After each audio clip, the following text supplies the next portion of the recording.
Day, December 4th. And there's two albums that are very good, two 10 out of 10 records. They're by the same band, because there's a few that are 10s by this band, Medeski, Martin, and Wood. I would say that A Go-Go is a 10. I don't know if you count that as a Medeski, Martin, and Wood album.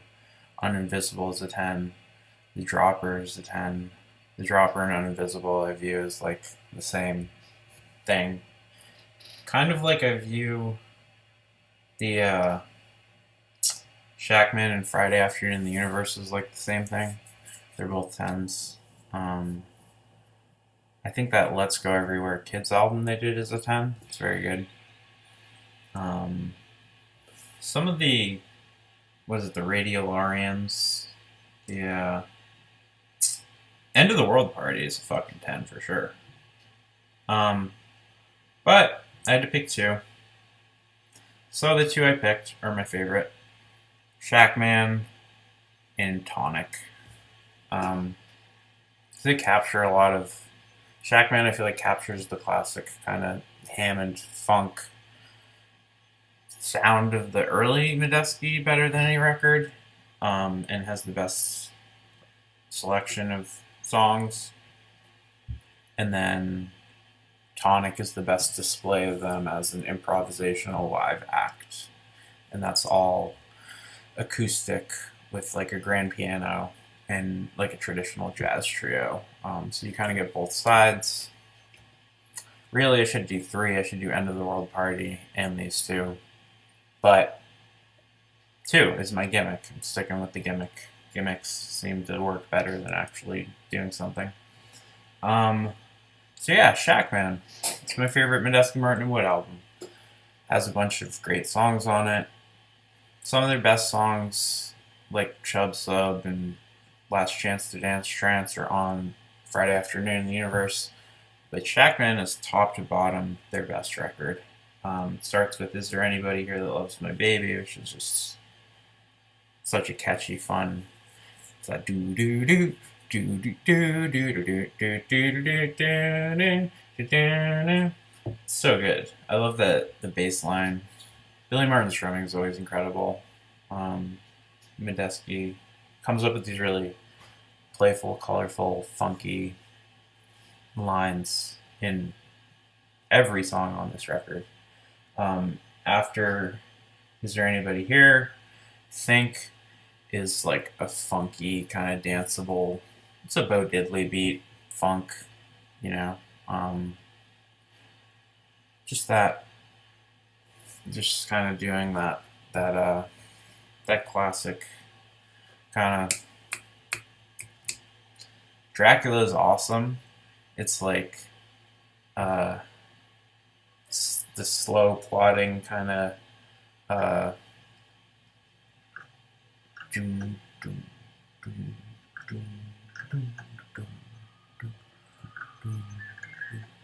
it's just creepy. It's like, yeah, Dracula's fucking sweet. It's just like this kind of creepy, echoey background keys and this menacing kind of constant, simple bass just like plodding through. And then it goes into Bubble House, which Bubble House is one of their best songs. Bubble House uses a formula that I think would work in a lot of songs. Maybe it's just it has to be instrumental three-piece for them to pull it off, because it would be difficult to coordinate to do what you do with Bubble House. Because Bubble House is like, they do a phrase, and then they play it really slow, and then they speed it up over the song. So, you know, it's that...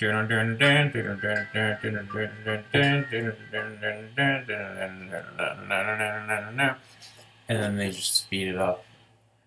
And it sounds really cool. It sounds cool when it's at the slow tempo. It sounds cool when it's speeding up. It sounds cool at a medium tempo. It sounds really cool when it's at a fast tempo. Yeah, I can't really think of any songs that do that. maybe Meat by Mo, songs like that. Anyway, it's a sweet song. Fucking rocks. Gets your energy going. Hen Duck is good.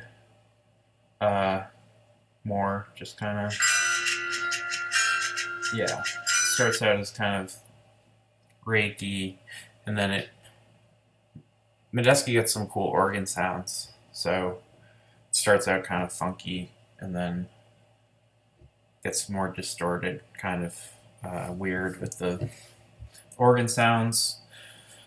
Strands of Spirit, Red Gator follows a um, similar kind of pattern of like a snaky, slow kind of country.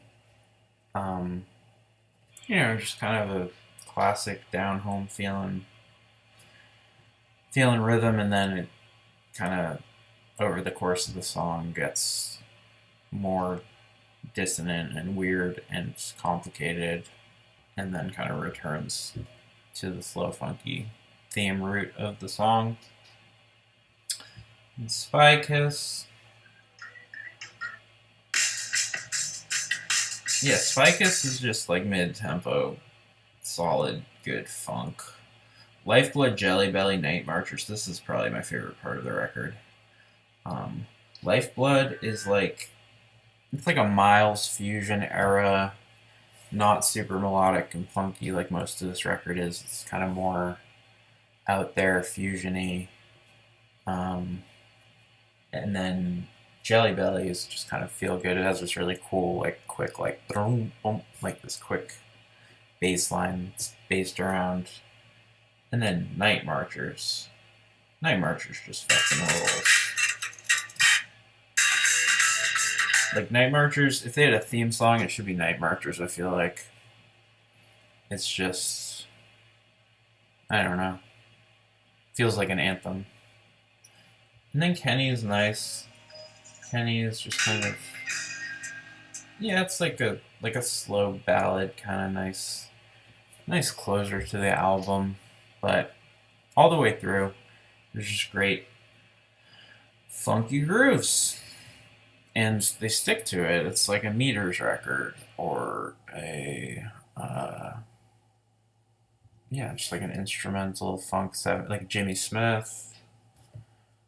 Reminds me of Jimmy's, like Back at the Chicken Shack or The Sermon or something. Just good funk organ, some nice Hammond, an acoustic bass, somebody in the pocket playing technically very solid rhythms underneath a wonderful soloist who is John Medeski most of the time, except when they let Martin and Wood take solos, which are also good. So that's Shackman. That's their best one. Their second best one is a live release called Tonic. It's a very different album. It's more straight jazz. It opens with like a jam they call Invocation, and then it goes into Afrique. I don't know. I've just read it. I don't know how you pronounce it. But it is a just fusiony, kind of Miles fusion.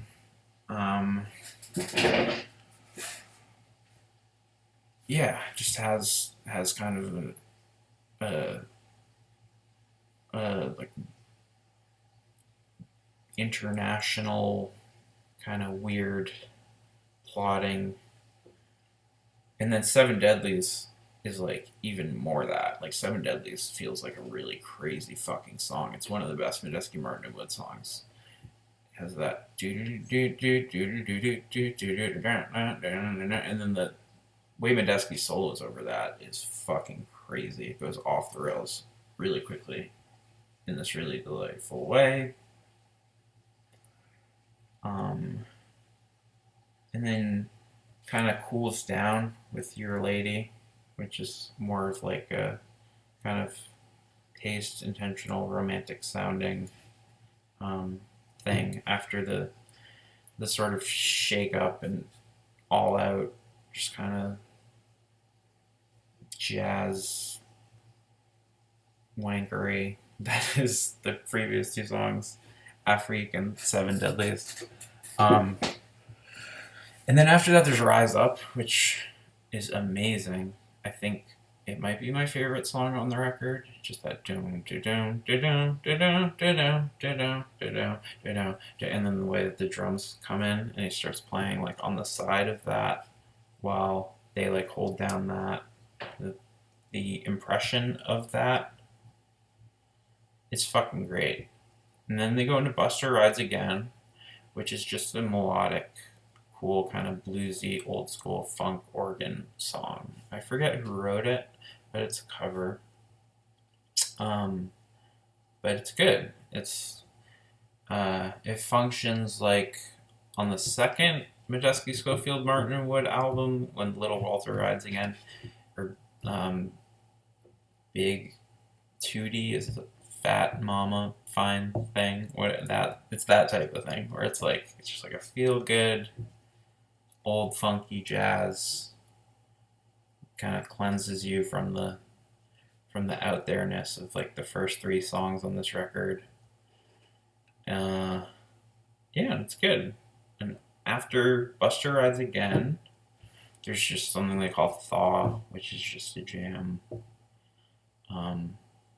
Just kind of an exploratory, not very melodic